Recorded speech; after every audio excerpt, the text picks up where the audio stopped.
Buongiorno da Taglio di Po, siamo con l'assessore ai lavori pubblici, nonché vice sindaco Matteo Sacchetto e parliamo dell'annoso problema Palavigor.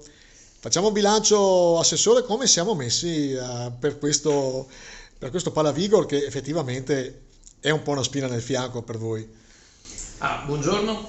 Perché spina nel fianco e perché annoso problema? Ci sono stati dei problemi congeniti all'affidamento dei lavori pubblici che purtroppo sono inevitabili quando si tratta di grandi opere pubbliche, però adesso sta andando e sta andando anche bene seguendo il cronoprogramma. Abbiamo approvato a luglio, presentato il progetto del finale, quindi del terzo e quinto stralcio, per un quadro complessivo di 1.878.000 euro. Stanno lavorando, l'impresa sta lavorando e sta lavorando anche bene. Avevano quasi sventrato il palazzetto, ma ovviamente ai fini proprio della ristrutturazione. Adesso stanno lavorando all'interno e il lavoro procede. Insomma, stiamo parlando comunque di un'opera veramente importante. Ecco, ha parlato di cronoprogramma, fuori onda ci diceva noi entro il 2024 finalmente lo riapriamo. Confermato? Allora, la nostra speranza è veramente questa. I tempi ci danno sostegno, nel senso che stanno lavorando, come dicevo prima, in maniera costante e l'idea è veramente quella, la speranza è l'idea di aprire alla fine del 2024 pronti per la stagione sportiva del 2025.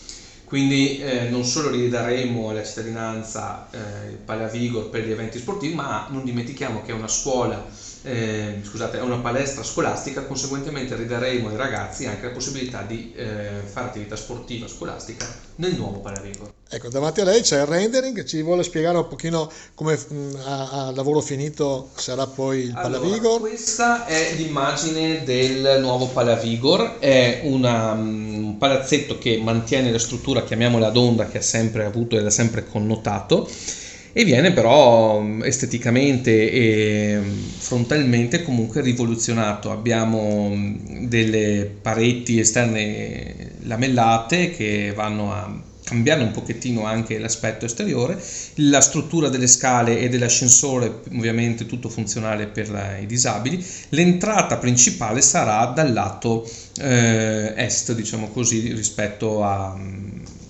all'entrata precedente. E la parete che si vede in questo caso non è cieca, ma in realtà è ha una funzione, insomma, comunque di dare luce all'interno.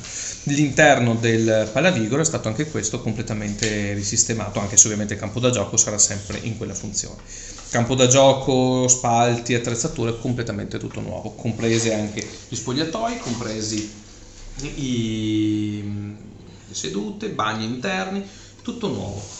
Quindi noi ci facciamo come fanno a Striscia un nodo e vediamo a trovarla magari a settembre, vediamo come siamo messi. Me lo faccio anch'io perché ci tengo veramente alla soddisfazione per quest'opera.